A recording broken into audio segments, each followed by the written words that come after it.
What's going on, everyone? Juicebags here, and welcome back to some Dungeon Defenders 2 and another 19.5 patch Trials Era update.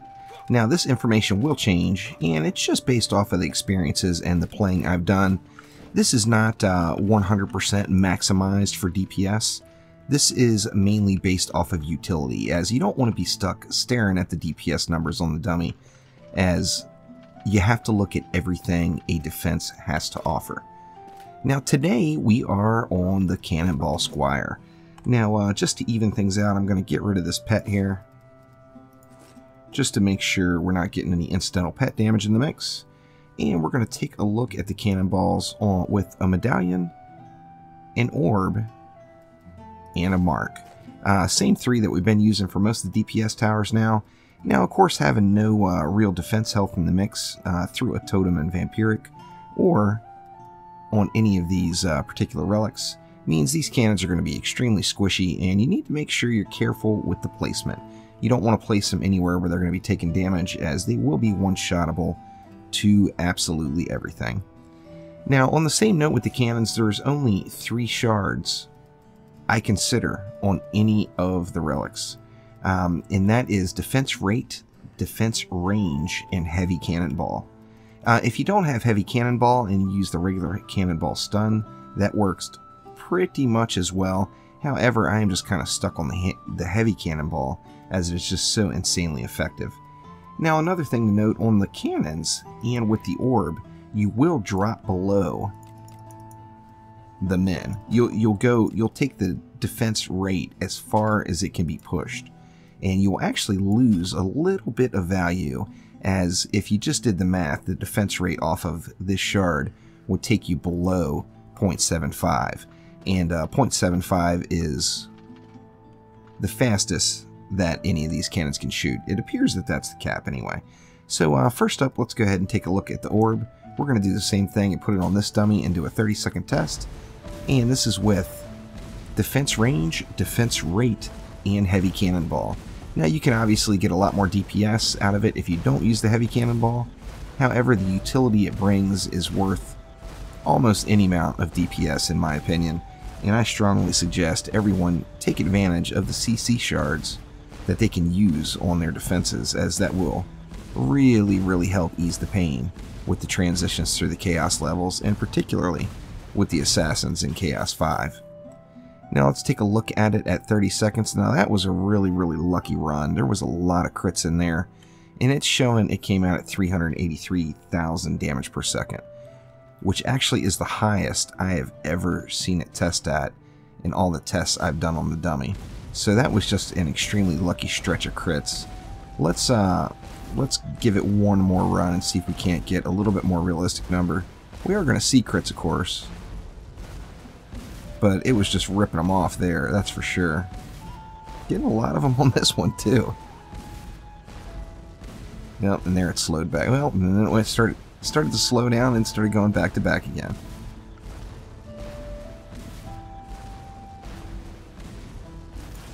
And there we go at 30 seconds. Let's see what it smooths out at. 324,000, still really high. I don't think I've ever tested it that high to begin with. Let's take a look at the medallion now. We're going to use the same 3 shards.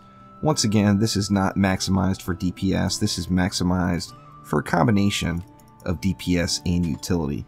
And we're going to use defense rate, defense range, and of course heavy cannonball.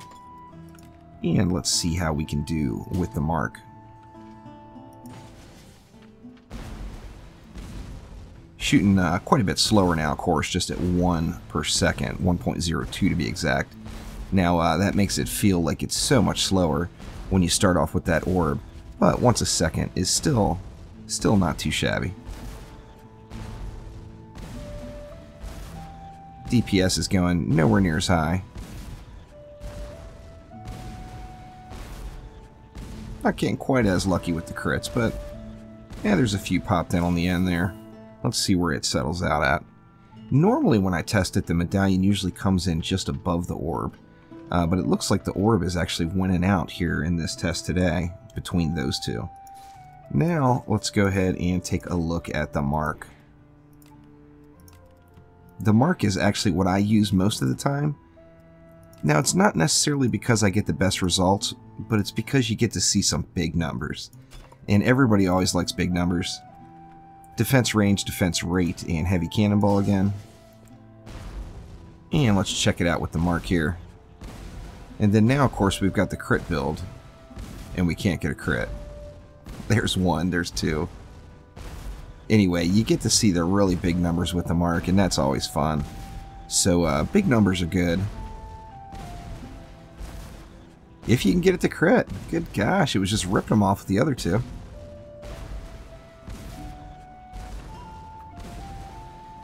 Yeah, this one's going to come in really low.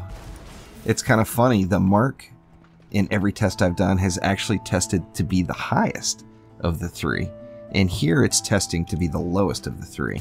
Just shows you that with the nature of crit in the game right now, crit is such a big deal that, you know, if you have a lucky stretch of crits, you're going to be huge DPS. I mean, look at this now. If you don't get the crits, of course, your damage is going to be significantly lower. But that is the power of the crit. Now the crits have seemed to have gone away for quite a few in a row here. Oh yeah, good lord. Random as can be. That was actually really, really low. But basically, the moral of the story is you're going to be able to complete Chaos 5 with any of these relics. Same thing with a lot of towers, a lot of defenses. You're going to notice it's really, really close when you shard them properly between an orb, a medallion, and a mark. A lot of defenses, the medallion will win out for more consistency. However, the cannons really, you're mainly using, or I mainly use them for the CC, the just incredible CC that they offer. So I usually roll with the mark just so I can see, like I said, the higher numbers. I want to see stuff get one shot. That always makes me smile. Now, taking a look at the Ascension here, just like most defenses, and especially with the state of crit right now, our first points are going to go right into crit chance. We're going to get that up to 20%. I went on and put the 20 points into movement speed just to get around the map a little quicker when we're building out. Maxed out the cannonball ranged gambit, and then I dumped all of the change into defense crit. In the middle column, same thing. I'm going to max out defense speed first. Everything else went right into cannons. And on the offense tree, of course, doesn't matter. And that is a look at the state of the cannons, and they are looking good in patch 19.5 on Dungeon Defenders 2. Hope this helps everyone out. Let me know in the comments below what hero you want to see spotlighted next. Thanks again. We'll see ya.